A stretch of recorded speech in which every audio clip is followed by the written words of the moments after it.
If I told you I was sent here to kill you, would you believe me? That's what Connor West wants to say when Emily Hart asks if she can take his picture. But instead, he nods and lets her point the camera at his face. At the mask he's worn so long, he's forgotten what's underneath. Have you ever met someone at exactly the wrong moment? When your life was built on lies and theirs on truth, and you knew, absolutely knew, that letting them in would destroy everything? That's tonight, this blind date Connor never wanted. The restaurant glows amber in evening light. Emily slides into the booth, breathless, apologizing for being late. A vintage film camera hangs around her neck, her fingers faintly stained with darkroom chemicals.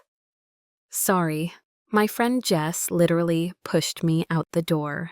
She said I spend too many nights alone developing photos and not enough time living. She laughs, nervous. So here I am. Connor has killed men who said less with more confidence. But this clumsy, honest photographer who looks at him like he might be human, she disarms him more effectively than any weapon. Connor West, he offers his hand. Emily Hart, her handshake is warm. So you work in investments? It's the cover story. Import-export, real estate. All technically true if you consider that the Mafia invests heavily in making problems disappear. Something like that. What about you? Street photographer. I capture candid moments. Truth people don't know they're showing. She lights up talking about her work. I'm submitting to a gallery exhibition this week. My friend thinks I'm crazy to do it for no money, but it matters, Connor finishes. She looks at him, surprised. Yeah, exactly. They talk for 2 hours. Connor can't remember the last conversation that wasn't about territory or elimination. Emily tells him about chasing light through city streets, how the best photographs happen when people forget they're being watched. When the check comes, Emily reaches for her wallet, but Connor waves her off. Thank you, she hesitates. This is probably weird, but can I take your picture? I photograph first dates. For memory, most end up being funny stories, but sometimes... She trails off, shy. Sometimes they turn into something more. Connor should say no. Instead, sure. Emily raises the camera. For one moment, Connor forgets to perform, forgets to be the man who signs execution orders. He's just someone sitting across from someone else who sees him as worth remembering. The shutter clicks. Got it. Emily lowers the camera. Thank you. Outside, Emily lingers on the sidewalk. This was really nice. Would you want to do it again? Connor knows what he should say. Men in his position survive by keeping everyone at arm's length, by never giving the enemy leverage. But tonight, under streetlights with this woman who photographs truth, he can't remember why that matters. Yeah, I'd like that. Emily's smile is luminous. She waves as she walks away. Connor's driver pulls up. He slides into the back seat, checking messages he ignored during dinner. 12 texts, 3 missed calls, all from Marcus. The last message, boss wants to see you, now, emergency.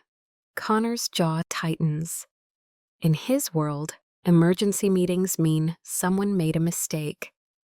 He doesn't know yet that the mistake is his, that the photograph Emily took, that simple, innocent picture, is about to become the first domino.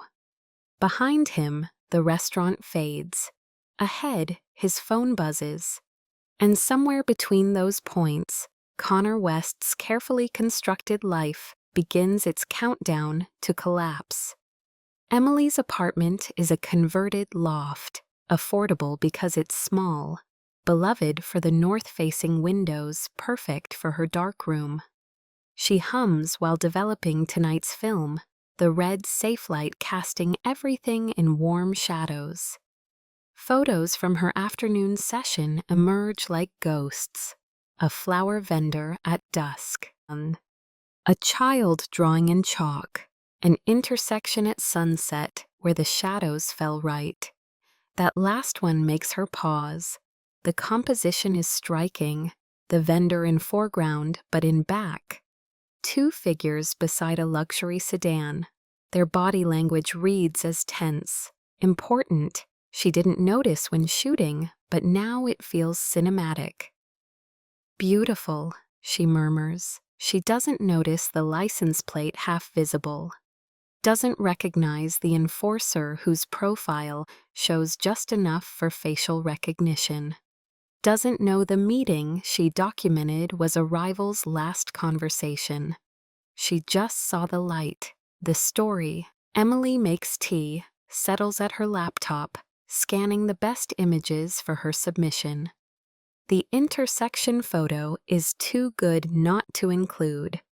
She uploads it to her portfolio, backs everything to her cloud, years of school drilled redundancy into her, and drafts her submission email. She hits send before second-guessing, then scrolls through her camera, finding Connor's photo. He looks different than expected, more vulnerable, less guarded.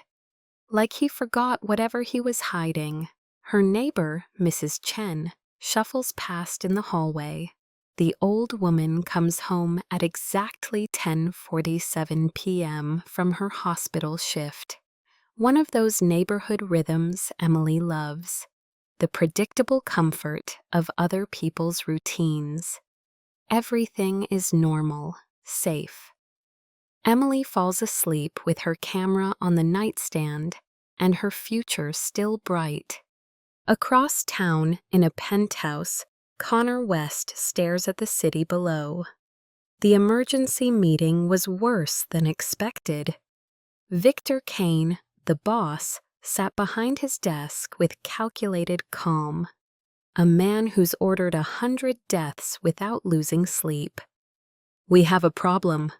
Kane pushed a tablet across the mahogany. This photo appeared on a gallery portal 3 hours ago. Connor looked. His blood went cold. The image showed an intersection he recognized. Last night's negotiation with the Rossi family's lieutenant. A negotiation ending with the lieutenant in the Hudson. But worse than location was what else it captured. Marcus's vehicle, license plate visible. An enforcer in profile. Enough contextual detail that any competent investigator could place the time, date, and participants of a murder. "Who took this?" Connor's voice was neutral. Marcus pulled up a website. Emily Hart, 26, no record, no associations, lives alone, teaches workshops, submits to galleries, completely clean. Connor's mind calculated. Civilian, accidental witness, simple. "Standard protocol?" he asked Kane. "Standard protocol. Clean, quiet, no evidence."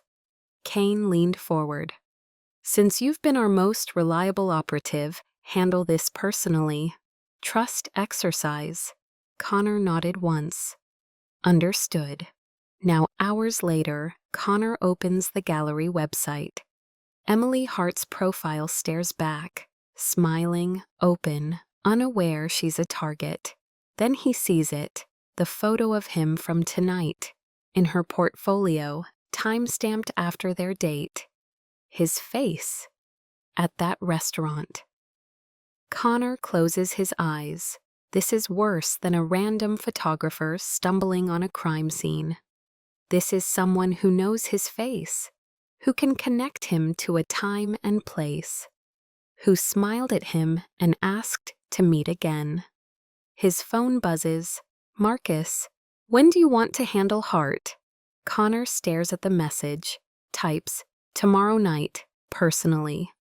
He returns to the window, watching lights blur and sharpen. Somewhere out there, Emily Hart sleeps peacefully, dreaming about exhibitions and light, and Connor West stands in darkness, trying to figure out how he's going to kill someone who looked at him like he was worth photographing when two worlds collide, one built on truth, one on lies. Someone always pays. If you want to see how far Connor will go, and whether Emily's innocence can survive, subscribe, and turn on notifications. This story is about to take a turn no one sees coming. Emily is humming when she opens the door. Perfect day. The gallery emailed. They loved her work. Want 3 pieces, including the intersection shot. She's been celebrating quietly, mentally calculating framing costs. The knock comes. She doesn't check the peephole. She opens the door, smiling. Connor. Surprise melts to delight. Hi, I didn't expect. This is great. Come in. Connor steps inside. Emily chatters happily. I got amazing news today about the gallery, and she stops, noticing his expression. Is everything okay? Connor scans her apartment with systematic precision. Photos covering walls, laptop on desk, developing equipment, fire escape, angles to the door. Connor? He moves to the wall where photos are pinned. There, the intersection photo.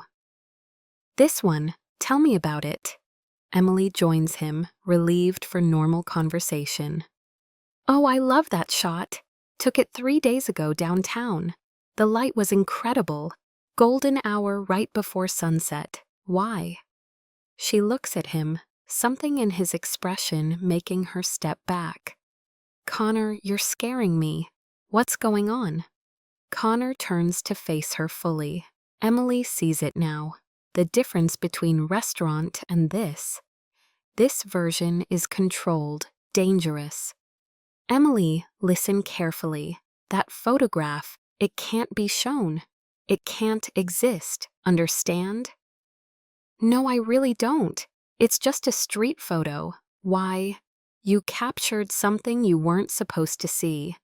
The people in that picture don't forgive witnesses. And the word witnesses lands like a blow. Emily's hand moves toward her phone. Connor notices. Don't. She freezes, heart hammering. Who are you? She whispers. I'm not the man from last night. Then who? Connor pulls out his phone, shows her news articles. Photographer found dead. Another. Journalist dies in robbery. Another. Artist missing. You see the pattern? Emily's back hits the wall. You're saying you're going to kill me. I'm saying I was sent to do exactly that. His voice is flat, professional. Then why tell me? Because I don't know if I can. The admission hangs between them, raw. Emily's eyes fill with tears. Please, I'll delete everything. I'll disappear. It's not that simple. Connor runs a hand through his hair. You uploaded it to your cloud, sent it to the gallery. It's already out there. My employers know it exists. They know you exist. What do I do? Connor stares at this woman who took his picture because first dates deserve memories, who's looking at him with terror and something else he can't name. He makes a decision, the wrong decision, the dangerous one, the one that will probably get them both killed.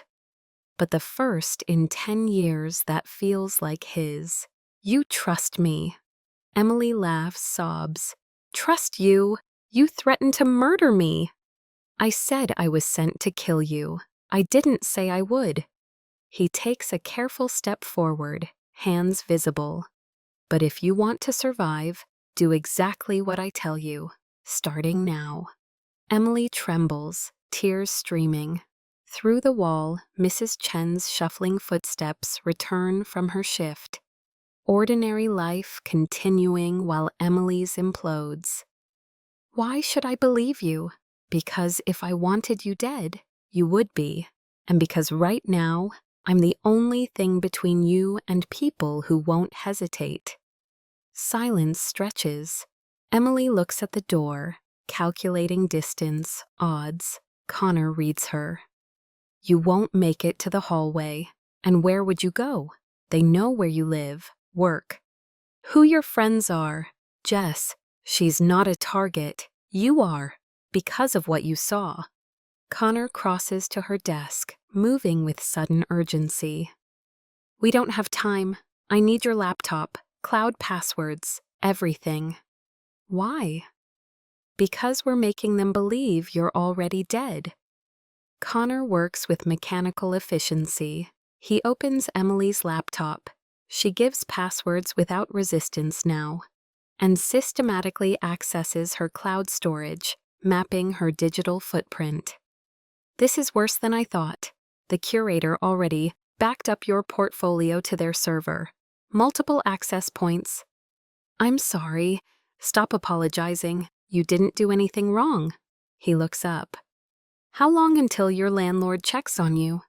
Emily blinks. Maybe a week? Mrs. Chen might notice if she doesn't hear me, but good, that gives us a window. He pulls a small device from his jacket. Bug detector. Your apartment is clean, which means they haven't started surveillance yet. We have time to get ahead. Time for what? To stage a scene. Make them believe I completed the assignment. Emily's stomach drops. Fake my death? It's the only way you survive tonight. He's already moving through her apartment, pulling photos from walls, gathering equipment. They'll expect confirmation, photos, proof. This is insane. Yes, but it's your only option. He reaches into his jacket and pulls out the gun. Emily's breath stops. Connor checks the chamber, aims at the wall, a spot aligning with someone fleeing toward the bedroom. Stand behind me. Cover your ears. Emily scrambles behind him, hands pressed to ears, heart hammering. Connor fires. The gunshot is deafening. Bullet punches through drywall, through insulation, into brick. Dust puffs. Gunpowder floods the space. Connor adjusts angle, fires again. A third shot, suggesting struggle, someone scrambling. When the gun clicks empty, Emily's ears ring. Help me!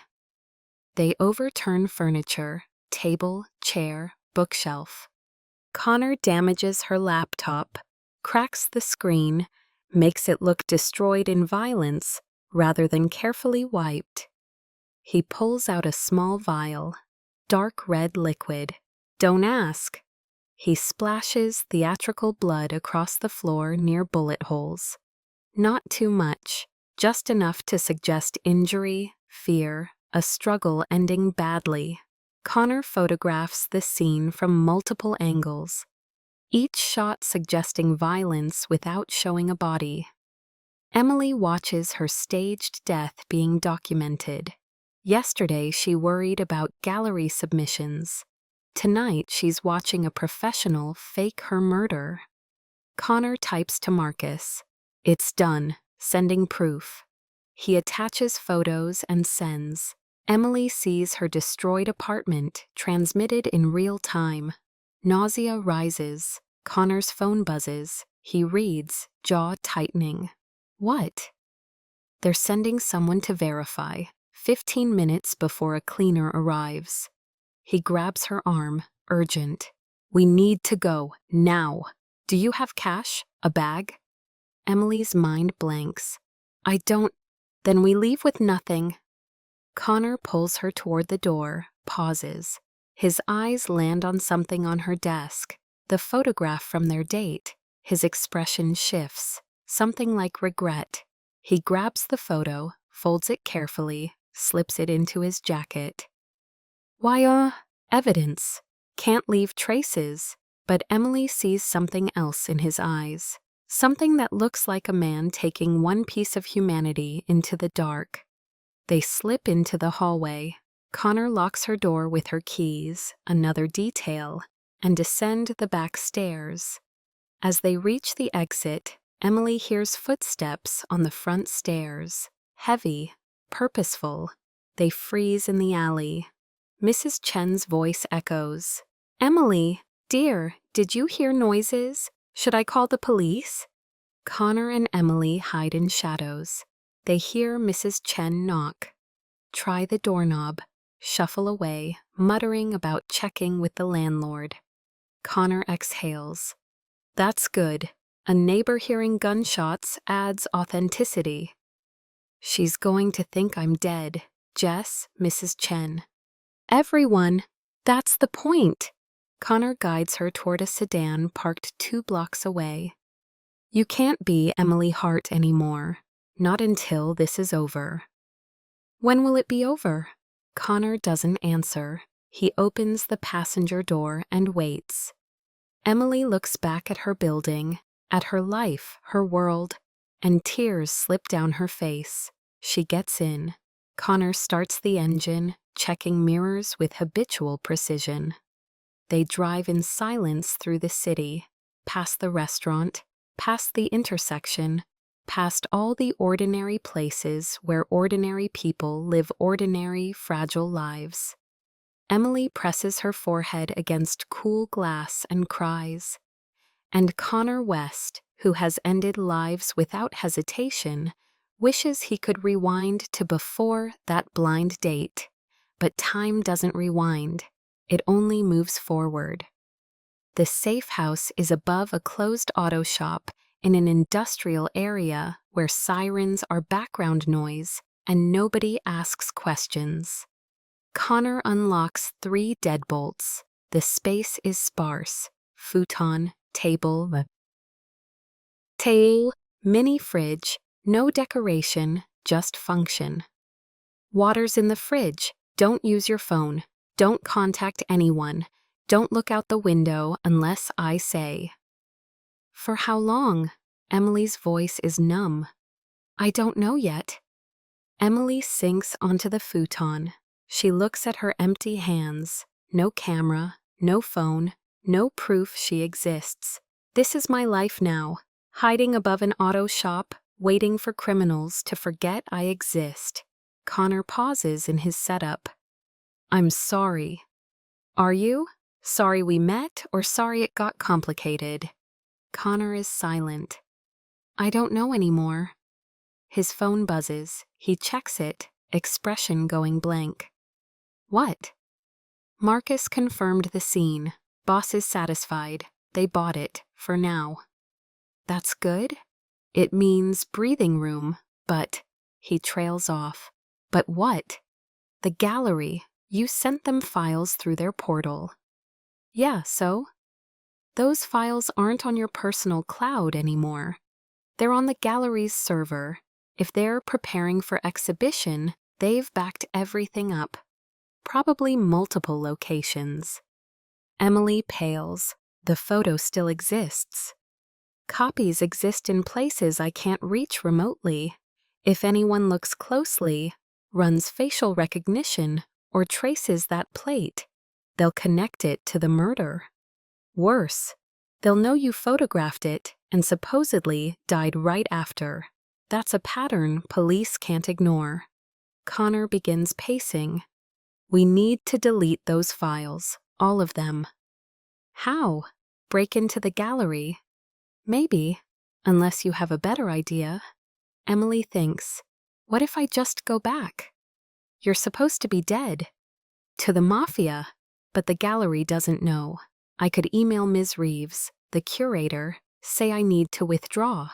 Family emergency. She'd probably let me come in, handle it quietly. And when you show up on cameras, so what? Nobody watches that footage unless something's stolen. If I'm just withdrawing my own work," Emily gains confidence. "It's not suspicious. It's an artist changing her mind." Connor frowns, running calculations. "It's risky. Everything is risky." "Fair point. Connor moves to his laptop. We'd need to delete security footage too, and server backups. That means remote access to their network. Can you do that? If their security is basic, probably. His fingers fly across the keyboard. Perfect timing. You go in, withdraw submission, I wipe footage remotely. We leave separately, meet here. Okay, let's do it. They work through the night. Connor maps the gallery's network, finding vulnerabilities. Emily drafts the email to Ms. Reeves. Around 3 a.m., Emily looks up. Can I ask you something? Depends. Why did you come to that blind date? Connor stops typing. Business partner set it up, said I needed to look normal. Do you regret it? Every second since. But he pauses. Though I guess if I hadn't been there, someone else would have handled this. Someone who wouldn't have warned you.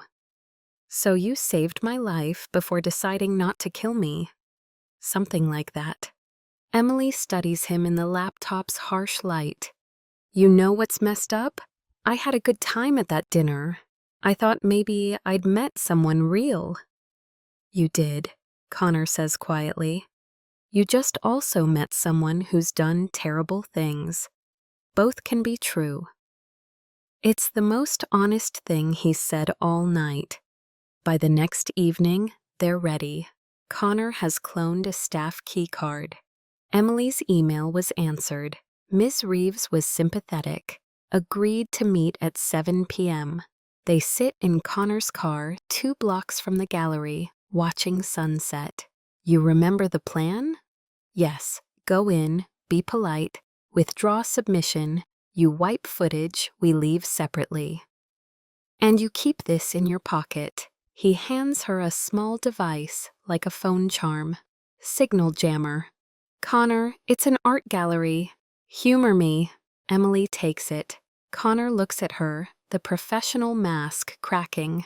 You're braver than you should have to be. I don't feel brave. I feel terrified. That's what brave is. Emily opens the door, pauses. Connor, if this goes wrong, thank you for trying. He nods once. Emily steps out into evening. The gallery is a converted warehouse with exposed brick and industrial lighting. Emily has been here before, but tonight, every shadow feels threatening. Ms. Reeves meets her at the door. Emily, I was so worried when I got your email. Is everything all right? Family situation. I need some time away from public work. Of course. Ms. Reeves leads her through the empty gallery toward back offices. Let me pull your file. They descend to basement archives. Cooler here, quieter. Filing cabinets and a small server room. Your digital submissions are in here. Ms. Reeves unlocks the server room. Let me just... Her computer screen flickers, goes black. Oh, for heaven's sake, not again. Our system has been glitchy. I'm so sorry. Give me a minute to reboot. Emily's heart pounds. Connor's in the system. Ms. Reeves hurries upstairs for her phone, leaving Emily alone. Connor's voice through the earpiece. I'm in, deleting files now, but we have a problem. Emily can't respond. They have off-site backup through third-party cloud. I can't access it remotely. You need admin information from her computer. Emily moves quickly. Ms. Reeves's computer flickers back to life. There, still logged in, the gallery's cloud portal. Emily photographs the screen with Connor's burner phone. Footsteps on stairs. Emily steps away just as the curator enters. Oh, good, it's working. Ms. Reeves sits, begins typing. Let me find your files. Here we are. Heart, Emily, 3 pieces plus portfolio. She clicks through folders. I'll delete these from our server and exhibition queue. There. What about backups? Those purge automatically after 30 days if a piece isn't selected. Since you're withdrawing, your files will be flagged for deletion. She retrieves physical prints. Anything else? No, this is perfect. Thank you. 5 minutes later, Emily walks out with 3 prints under her arm and her heart hammering. 2 blocks later, Connor's car pulls alongside. Get in! She slides in. Connor drives away. Not fast, not suspicious. Did you get it? Login page and username for their cloud backup. Connor's jaw tightens. That's not enough. We need the password to request full deletion. Can you hack it?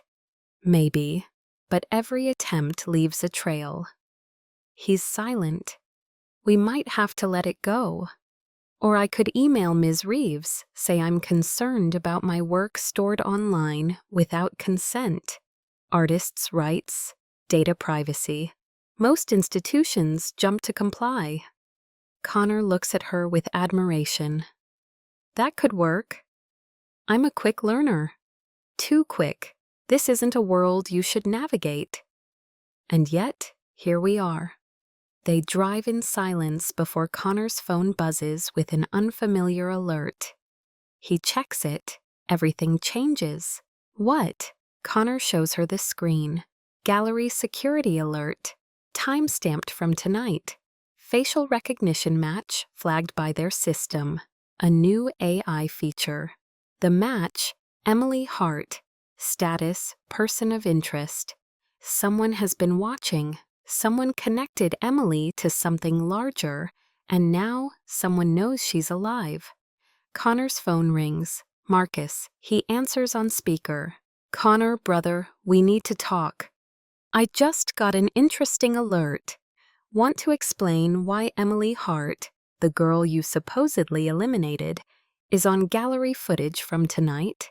Connor closes his eyes, opens them, expression hardening to pure calculation. Where are you? Does it matter? Boss knows. I know. Everyone knows you lied. Marcus's voice drops. You're compromised, and you know what we do with compromised assets.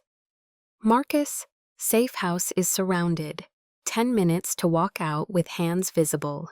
Leave the girl. We'll make it quick for her. But you? Boss wants a conversation about loyalty. The line goes dead.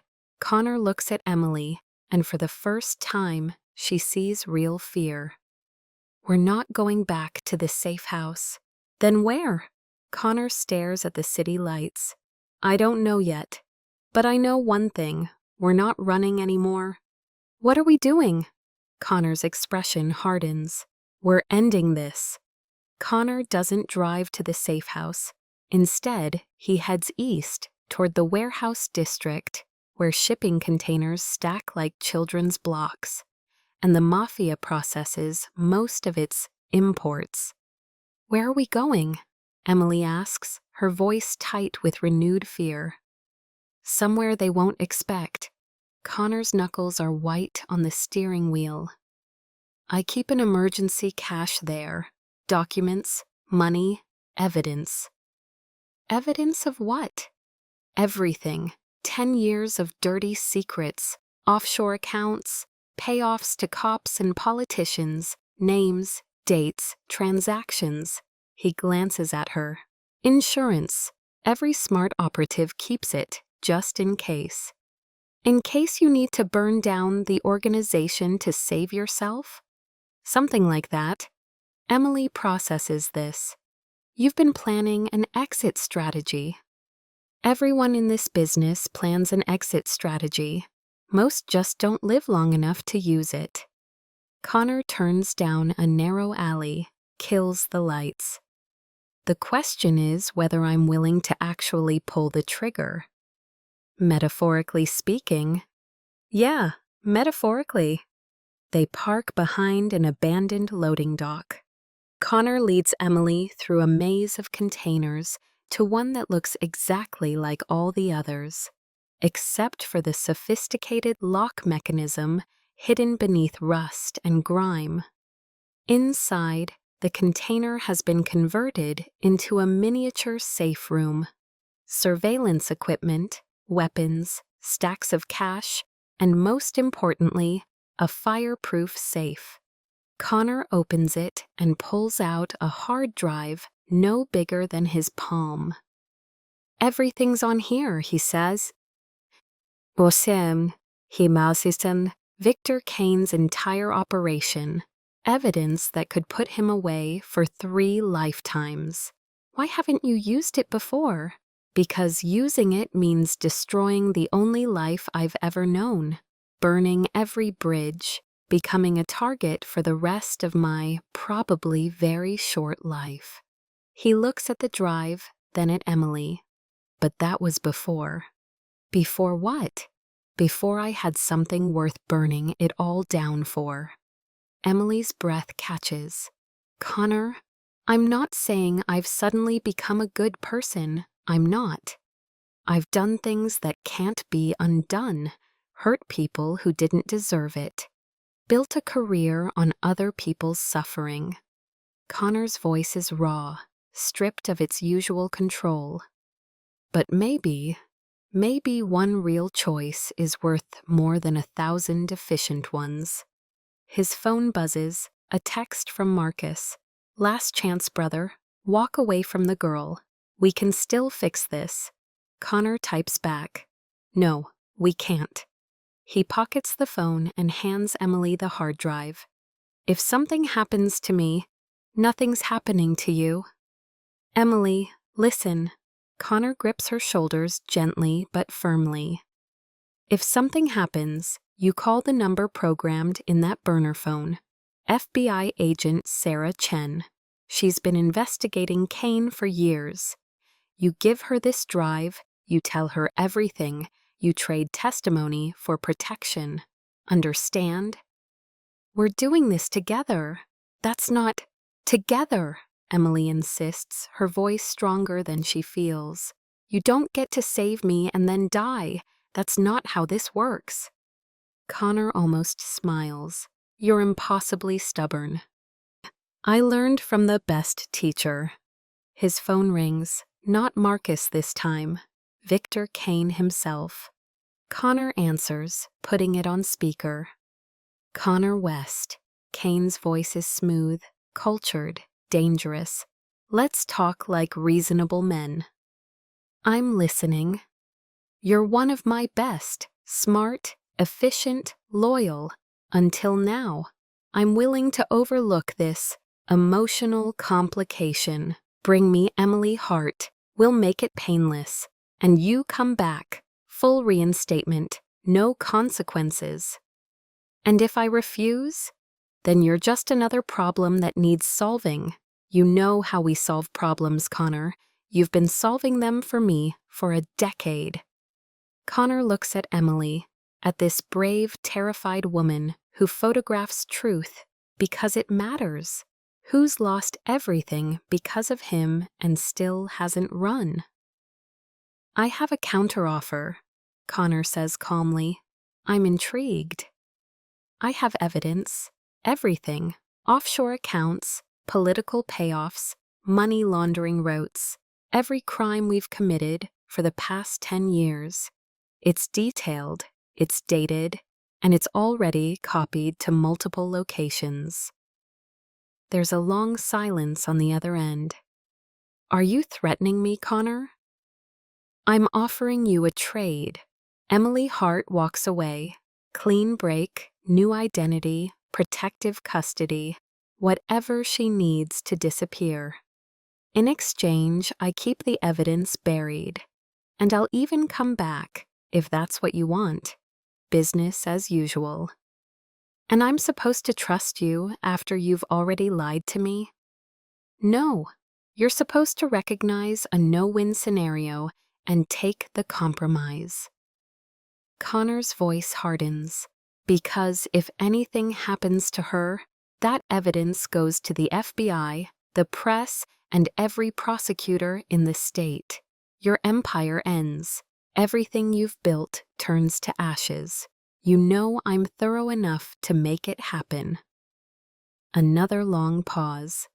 Emily can hear Kane's breathing, can imagine him calculating odds and consequences. "You're willing to bet your life on this girl, meaning more to me than revenge?" Kane finally asks. "I'm willing to bet you're smart enough to recognize when a war costs more than peace." "Where do you want to meet?" Connor gives him the address of an abandoned train station near the waterfront. Neutral ground, public enough that an obvious hit would attract attention, isolated enough for a private conversation. "1 hour," Kane says. "Come alone, both of you." The line goes dead. Emily stares at Connor. "That's a trap." "Absolutely. And we're walking into it anyway." "Not exactly." Connor pulls out his phone and makes another call, this one to Agent Sarah Chen. "Agent Chen, this is Connor West. We met 3 years ago when you tried to flip me as an informant." Chen's voice is crisp, alert. "I remember. Why are you calling now?" "Because I'm ready to flip. I have evidence against Victor Kane. Everything you need to bring down his organization. But I need something from you first." "I'm listening." "Protective custody for a witness, Emily Hart, and a guarantee that you'll be at the abandoned train station on Pier 47 in exactly 1 hour with backup. Things are going to happen fast, and I need you ready to move."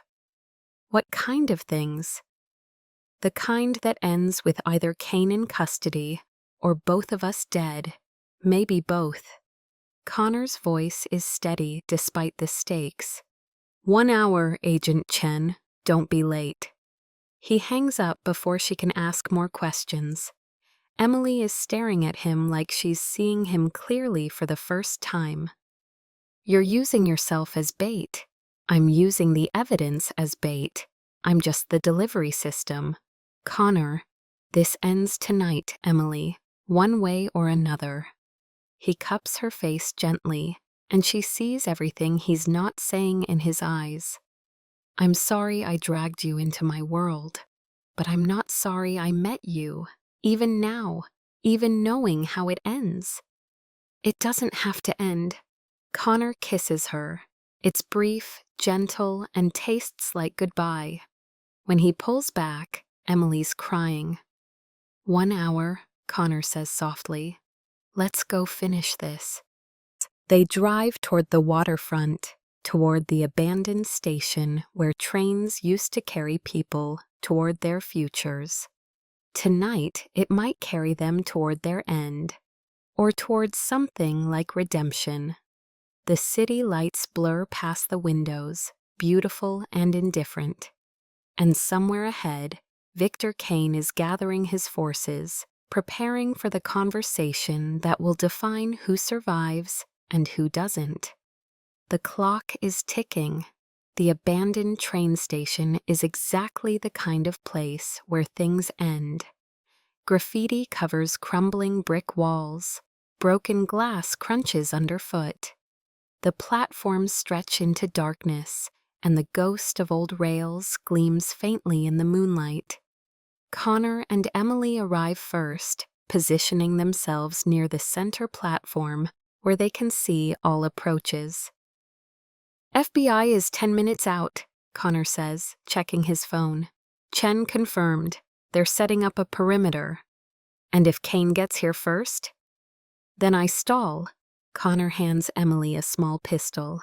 "You know how to use this?" "I'm a photographer, not an assassin." "Safety's here.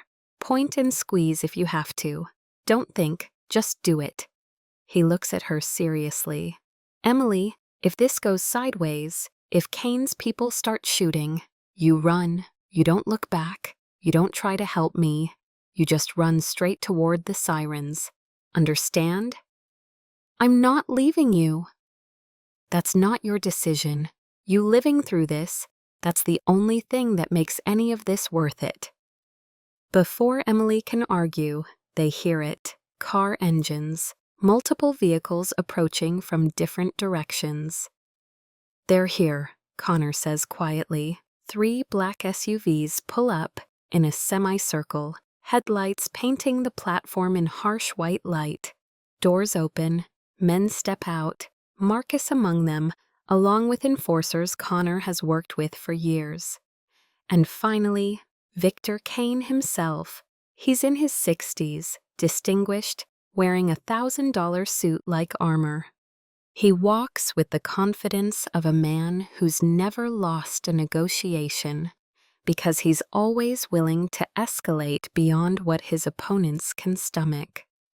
"Connor," Kane says, his voice carrying across the platform, "you've caused me considerable inconvenience.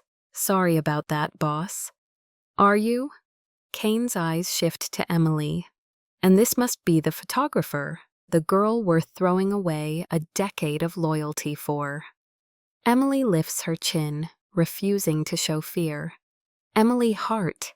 Not for much longer, I imagine, one way or another. Kane turns his attention back to Connor. "You mentioned evidence. I'd like to see it." Connor holds up the hard drive. "Everything's here.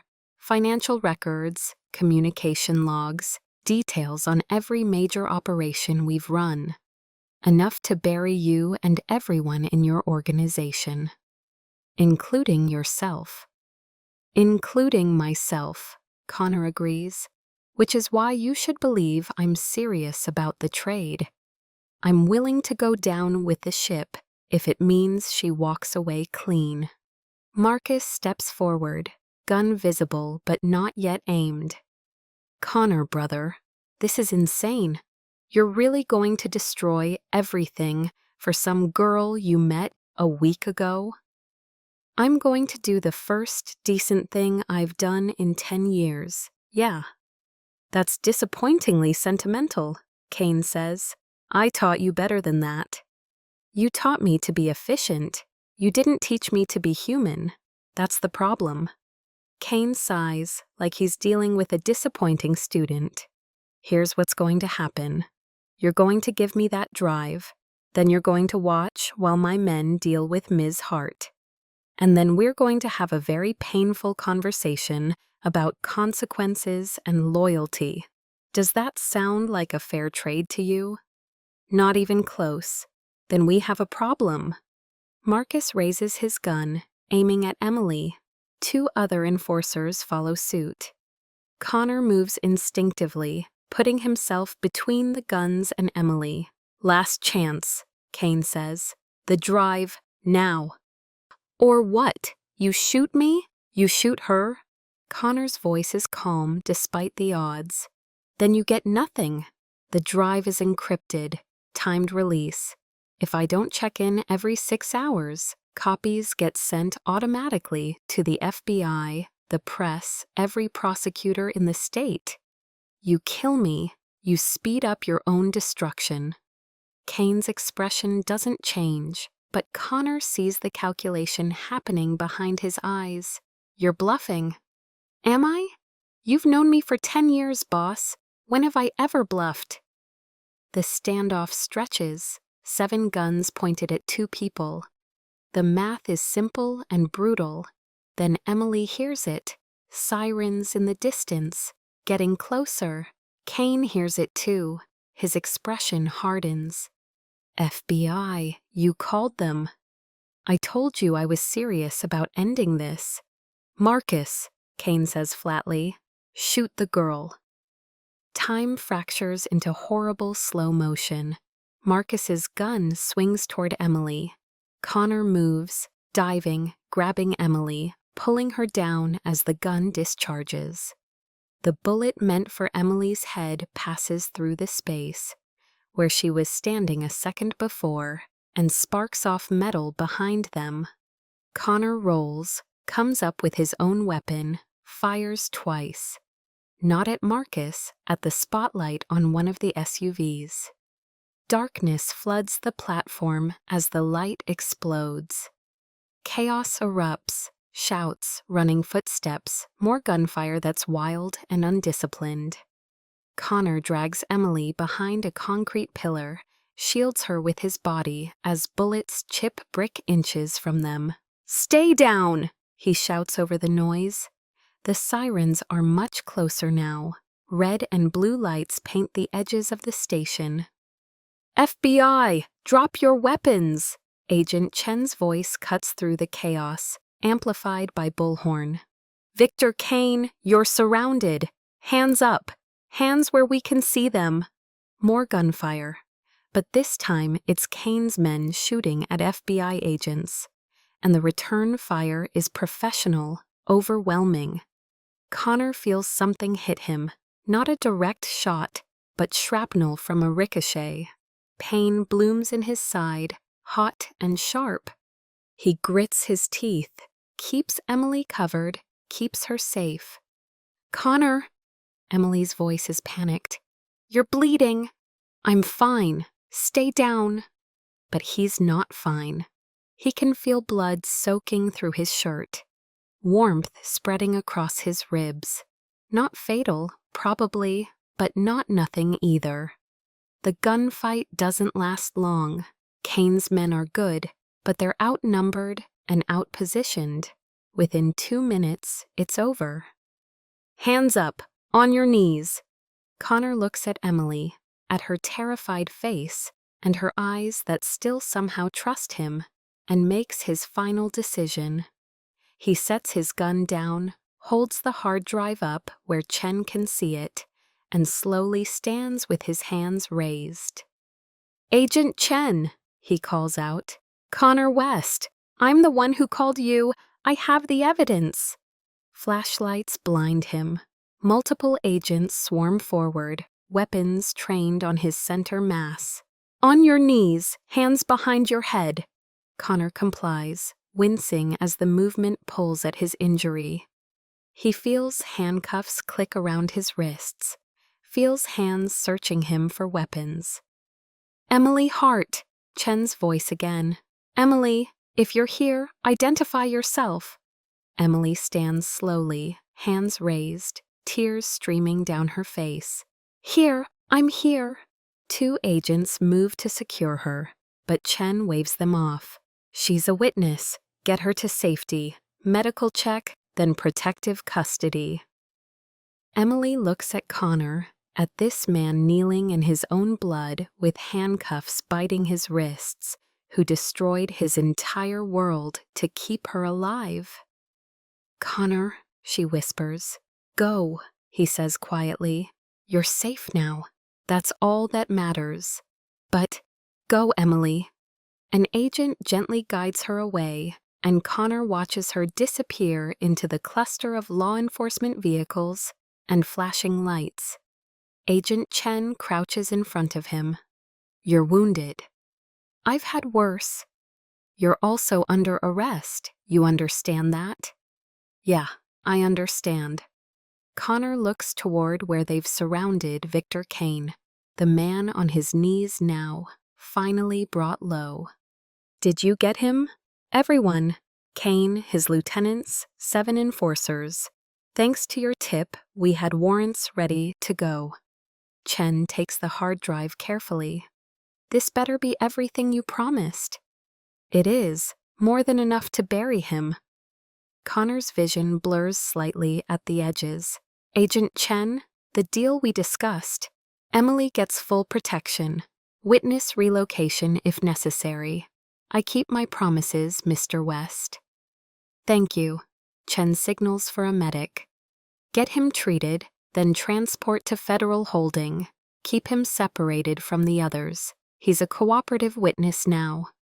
As they load Connor into an ambulance, he catches one last glimpse of Emily standing by an FBI vehicle, wrapped in a blanket, watching him with an expression he can't quite read. Then the ambulance doors close, and the world reduces to pain and fluorescent lights and the steady beep of monitors. Connor closes his eyes and lets himself feel it, not the physical pain, but the other kind, the kind that comes from making a decision that costs everything but somehow still feels right. He saved her. He kept her safe. He chose, for once in his life, something good over something efficient. It'll have to be enough. Across town, Victor Kane sits in an interrogation room and finally understands what it means to lose.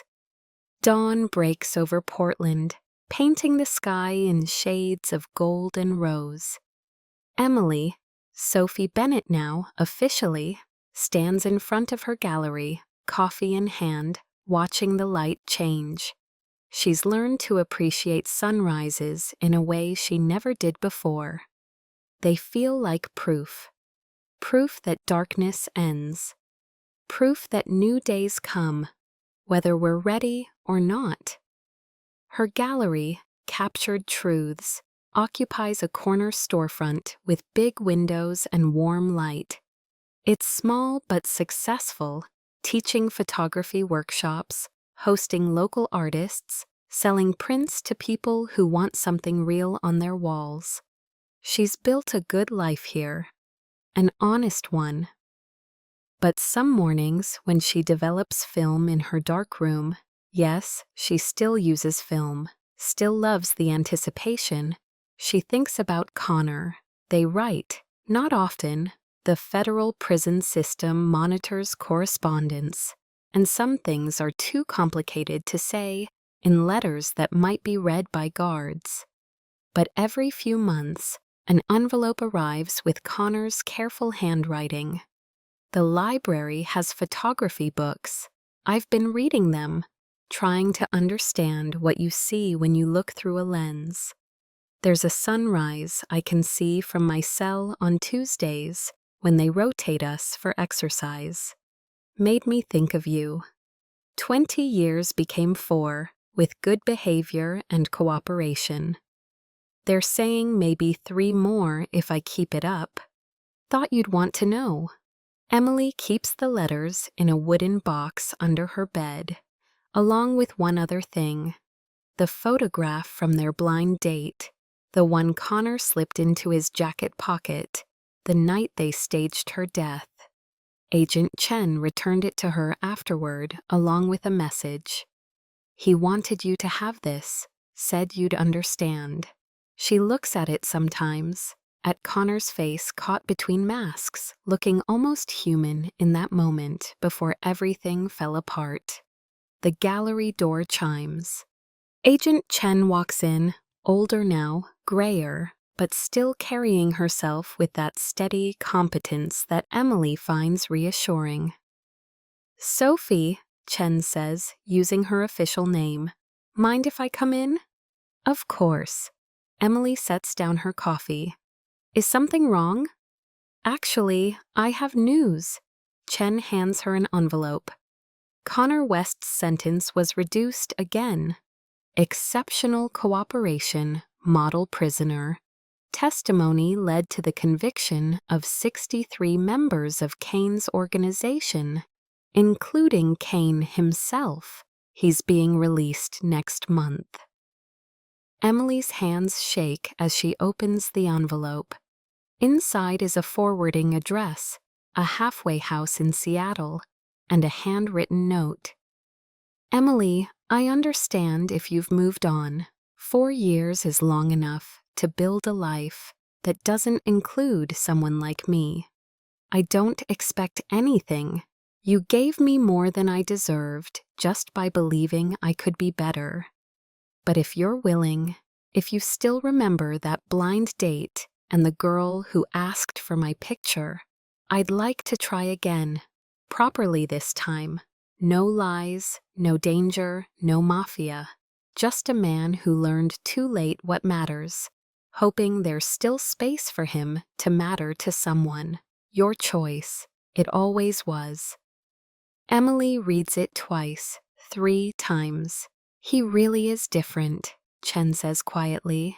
I've interviewed hundreds of criminals over my career. Most of them never change, not really.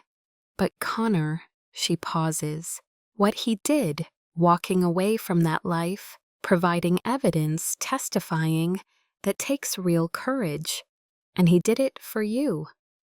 I know. Emily does know. She's followed every step of his journey through Chen's occasional updates, through letters that grew gradually more honest. Will you go see him? Emily looks around her gallery, at the life she built from ashes, at the proof that people can survive impossible things and still find beauty on the other side. Then she looks at the photograph of Connor, young, guarded, pretending to be someone he wasn't quite ready to become. Yes, she says. I'll go. 3 weeks later, Seattle Connor steps out of the halfway house into autumn sunlight and just breathes for a moment. Free air, real air, not filtered through bars and concrete and the weight of 1,000 mistakes. He's different now, the sharp edges filed down by time and consequence, and the hard work of becoming someone who can look in a mirror without flinching. He's quieter, humbler, rebuilt from the ground up into something that might, eventually, be worth the space he occupies. He wears civilian clothes, jeans, a jacket, nothing expensive. He has $200 in his pocket, a phone with 3 contacts, and a job lined up at a construction company that gives chances to ex-cons willing to work hard. It's not much, but it's honest. He's walking toward the bus stop when he sees her.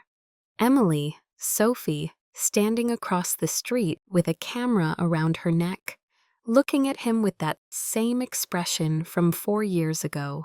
Nervous, hopeful, impossibly brave. Connor stops breathing. She crosses the street slowly, and they stand facing each other on the sidewalk while the world moves around them like water around stones. Hi, she says. Hayden Connor's voice is rough with emotion. He's still learning to express. You came. I wasn't sure I would, but then I realized. I spent 4 years wondering if you meant what you said, about choosing to be better. I did. I do. I know. Emily lifts her camera. I want to take your picture. Connor blinks, caught off guard. Why?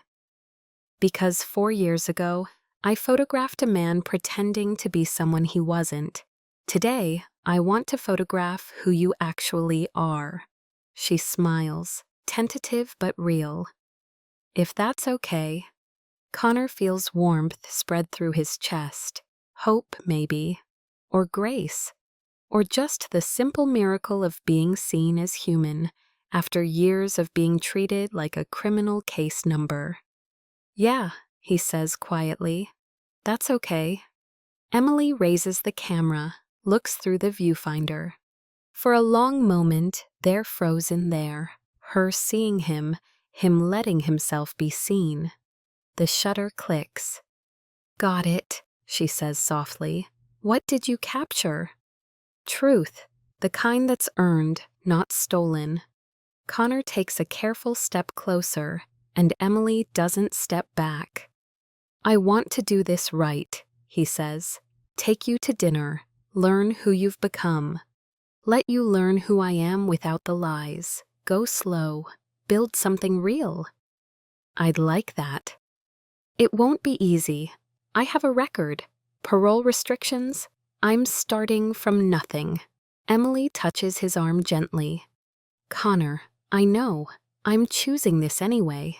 And there it is, the word that changes everything. Choice. Not obligation, not gratitude, not pity. Choice. Connor covers her hand with his, careful, gentle, still learning how to touch someone without breaking them. Thank you, he says, his voice rough, for seeing something worth saving when I couldn't see it myself. That's what love does, isn't it? Sees what's possible, not just what is. Connor goes still. Love? Not yet, Emily admits honestly. But maybe someday, if we're patient, if we're brave, if we keep choosing each other when it's hard. Connor nods slowly, understanding settling into his bones. This isn't a fairy tale. This is something harder and more real. 2 people who met at the worst possible time, in the worst possible way. deciding to try again and again until the trying becomes something that lasts. "Coffee?" he asks. "Coffee," she agrees. They walk together toward a cafe down the street. Connor keeps expecting recognition, condemnation, rejection. But no one here knows what he was. Here he's just another person trying to figure out his second chance. At a small table by the window, Emily pulls out the photograph, the one from their blind date, worn at the edges but carefully preserved. "I've been carrying this around," she admits, "as a reminder." Of what? That even the hardest stories can have soft endings. That's inspirational, don't you think? Connor looks at the photo of himself, young, guarded, pretending, and then at the woman across from him who somehow saw through all of it. "Yeah," he says. "I think it is. It's motivational too. Proof that people can change if they want it badly enough." They talk until the sun fully rises and the cafe fills with morning customers. They talk about small things: books, weather, construction work, photography students. They carefully avoid the mafia, the trial, the years lost. There will be time for those conversations later. Hard conversations about forgiveness and consequence, and what it means to live with your past while building a future. But today, they just talk, like two people on a first date who might, eventually, find their way to something beautiful. As they stand to leave, Emily raises her camera one more time. "One more photo? Of both of us?" Connor smiles, small but genuine, the kind that reaches his eyes. "Sure." She captures them together. Connor slightly awkward, but trying. Emily grinning at the camera with her whole heart. When she shows him the preview screen, Connor studies it carefully. "That's us," he says quietly. "Really us." "Yeah," Emily agrees. "It is." They walk out into the Seattle morning, the city waking up around them. Somewhere above, clouds are breaking apart. Somewhere behind, the past waits patiently. Somewhere ahead, the future is uncertain. But here, now in this moment, they're just two people taking the first tentative steps toward the kind of romance that matters most. Not the perfect kind, not the easy kind, the real kind, the kind built on choice and consequence and the courage to believe that even broken people can create something whole. It's not a fairy tale ending, it's something better. It's a beginning. This is where their story begins again, not with certainty, but with hope. Not with perfection, but with truth. If this journey moved you, if you believe in second chances and the courage to love someone imperfectly, please subscribe. Share this story with someone who needs to remember that even when we fall, we can still rise. Even when we break, we can still heal. And even when we lose ourselves, love can still find us, if we're brave enough to let it. Connor and Emily remind us that redemption isn't about erasing who we were. It's about choosing every day to become who we want to be. And sometimes that choice is enough. Thank you for listening tonight. Until we meet again, remember, truth is worth capturing, love is worth fighting for, and every ending is just another beginning waiting to unfold. Good night, sleep well, and may tomorrow bring your own chance to choose something beautiful.